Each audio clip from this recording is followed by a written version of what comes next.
Hi, is this Mr. Deemer? Yeah. Hi, this is Bill Nelson. I'm an author on the Manson case. And through research and through hours and hours in archives and files and meeting people, I understand you were one of the people involved with LAPD back at that beginning stage. Yeah. Super. My book is called Tex Watson, The Man, the Madness, the Manipulation. I've been on TV the last year promoting that book and doing a lot of research, and Bulliosi endorsed it, and that doesn't mean anything except hopefully it's accurate. I'm Well, he does. I kind of like the old guy. He's got an ego bigger than the earth, but I kind of like him. he accomplished a lot. I wanted to ask you, did you do, if my information's right, did you do any original interviews or any taping with any of the people like Paul Watkins or any of the original family? Let's see. Yeah, I did, in a sense. Not with Watson. I meant Watkins, you know, the star witness for the state, Paul Watkins. Oh, I thought you were talking about Tex Watson. No, that's the guy I wrote the book on. I have no use for that man. Well, I really didn't have anything to do with Tex Watson. Yeah. No, I ran the polygraph, you know. Uh-huh. And, let's see, I ran,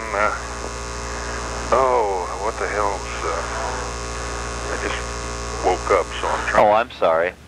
This is a day of rest, Bill. Don't call people. Well, no, I'm in a wheelchair. I had a ankle fusion, so I've Ooh. been kind of out of the picture here for a while. Not playing much basketball, are you?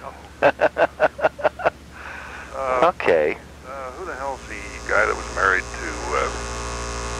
the film director? I can't think of his name. Roman Polanski? Yeah, right. I ran him on the polygraph. Oh, did you? I met him. I traveled with Doris Tate a year ago in 1990, and I raised money and took her to Paris, to Sweden, to England and Germany, and I got to meet Roman for about, maybe 20 minutes. I had a chance to go to dinner with him, but my wife got sick that night in the hotel, and I just didn't want to leave her in a strange town by herself. Most people say that was dumb. You should have gone. Your only time in the world to pick the brain of the guy married to Sharon. You know? What kind of journalist are you? Well, I'm still married, let's put it that way.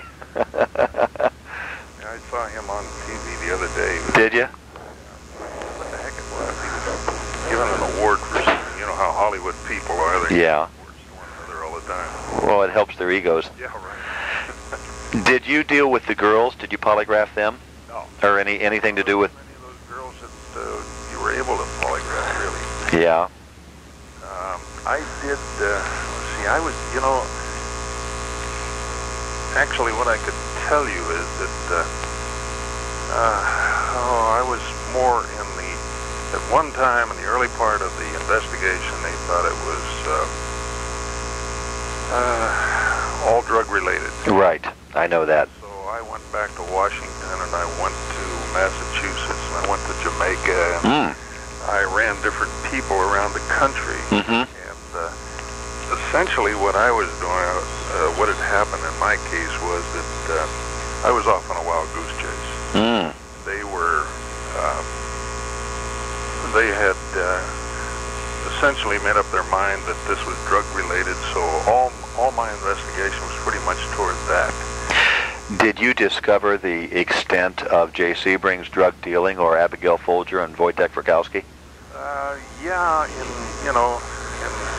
in a sense, yes. Because in later years, about a year ago, Paul Tate, Sharon's father, said to me standing in his kitchen one day, well, you know that Jay was the candyman of Hollywood. Following that... I ran his butler.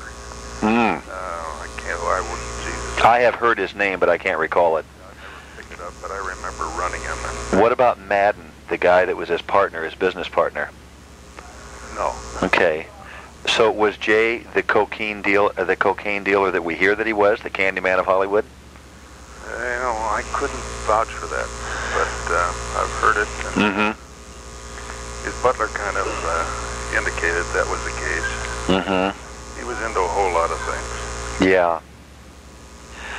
Do you have any, pray tell, still photos or anything back from that time, or I guess there's been rumors that, from Life magazine to you to a guy named Stuber, I guess, just different officers or people involved that might have access to either tapes or still photos or something back to that time. You have any souvenirs or anything? We're putting together a documentary. It's funny. The girl who now lives in the guest house at the Tate house, that's up for sale. it is.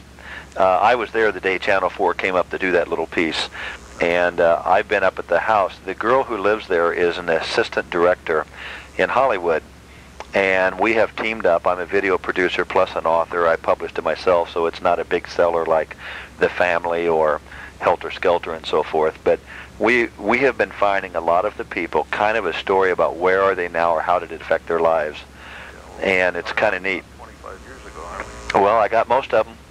I got people you wouldn't believe I found.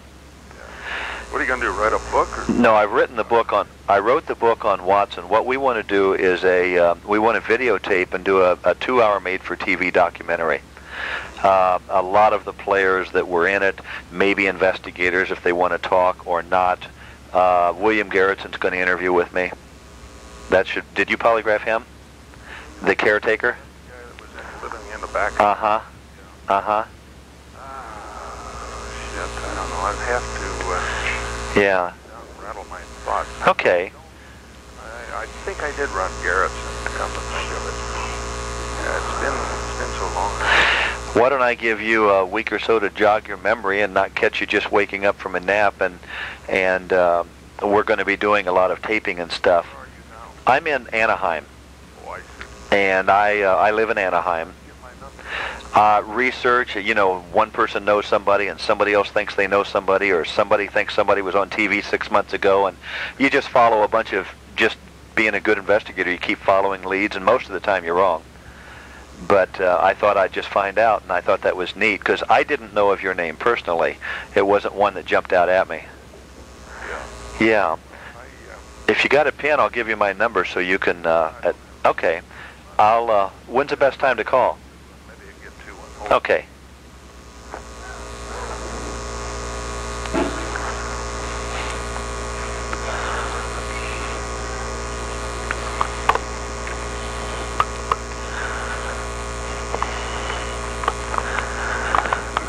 Okay, Bill Nelson, Nelson. Bill? Uh-huh. Okay. Nelson, Nelson, 714-774-1991. You might have heard that Tex Watson's wife was brought down for Medi-Cal fraud on November 12th with a search warrant to her house and a search warrant to Watson's cell. That was my book and my work. Uh-huh. And the man... Number again? 774... 774. They changed a lot of those. Yeah, 1991. 774, 1991. And it's the 714 area code. 714. When's the best time to touch bases with you?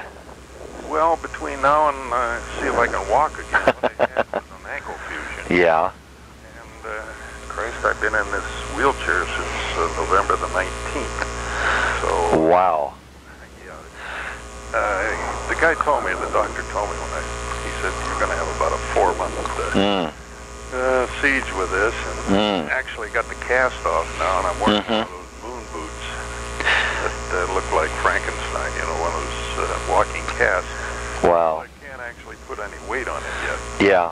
I weigh 200 pounds, so... How far are you from, say, Anaheim Stadium or Disneyland? Are you out towards Palm Springs? I'm in Palm Desert. But I don't know where that is offhand without...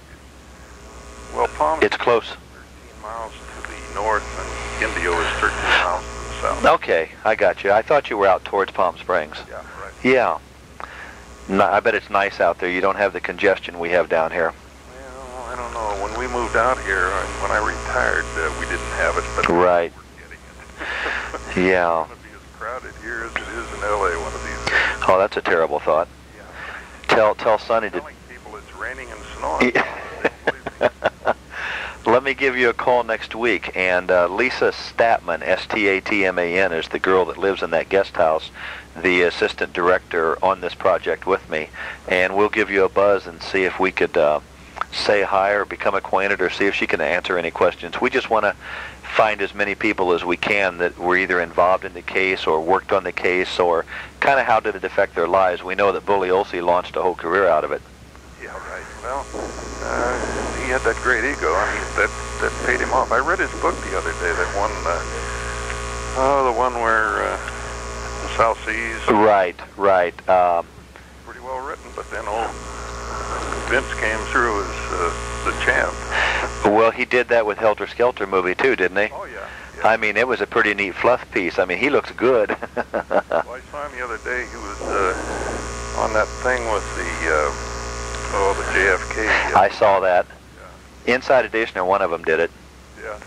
Yeah, I have debated the prisoners on conjugal rights. I did 2 Geraldos back in October. I'm the guy that put on the Manson family members still hanging around that believe Charlie never did anything wrong on October 31. For parole the 21st of April. That's right. How do you know that? Well, I read a lot. Okay, because they was supposed. It was supposed to be in March. I'm sorry. It's supposed to be a February parole hearing, but they postponed it to April. He probably was a bad boy again. Yeah, I don't know. Well. Okay. Mrs. Tate will be there. No, Mrs. Tate can't be there. Really? Mrs. Tate is dying of a brain tumor, and she's got about 6 months to live unless this radiation overtakes. She's had 33 remissions, or 33 what do they call it? Radiation treatments, and she lost her ability to walk and talk. Yeah. She cannot walk or talk, either one. She's never been to Charlie's, but she used to go to Watson's and Susan Atkins. Yeah, and she's what's kept them in jail, because I'm convinced in my own mind that if she hadn't done her work, that at least some of them would be out. Yeah. I'll give you a call next week. Okay, well, I have a lot of photos, but I can't get to them. They're in the garage. Oh, no problem. But I've got the autopsy and the whole schmear. Is that right? Yeah. Well, I went down to the Hall of Records, and I was able to see the some of the shots, but it looks to me like a lot of them have been lifted out of there, those little Polaroids. And I kind of think Stephen K's got his own private stash. Could be. Yeah. You'll enjoy Lisa. She's a sweetheart. We'll give you a call next Tuesday or Wednesday. Okay. Okay. You're talking about this coming week. You're right. All right. I'll think about it. Super. Try and get some of these things straight. All righty. All right. Thanks a lot. Bye. 1 moment, please. Thank you. We'll have initial RC with that last name on 12th lane, Hialeah. Okay, I'll try that. I need one other one, 12th lane. That number is 821 3058. And the other one, sir, would be J&J.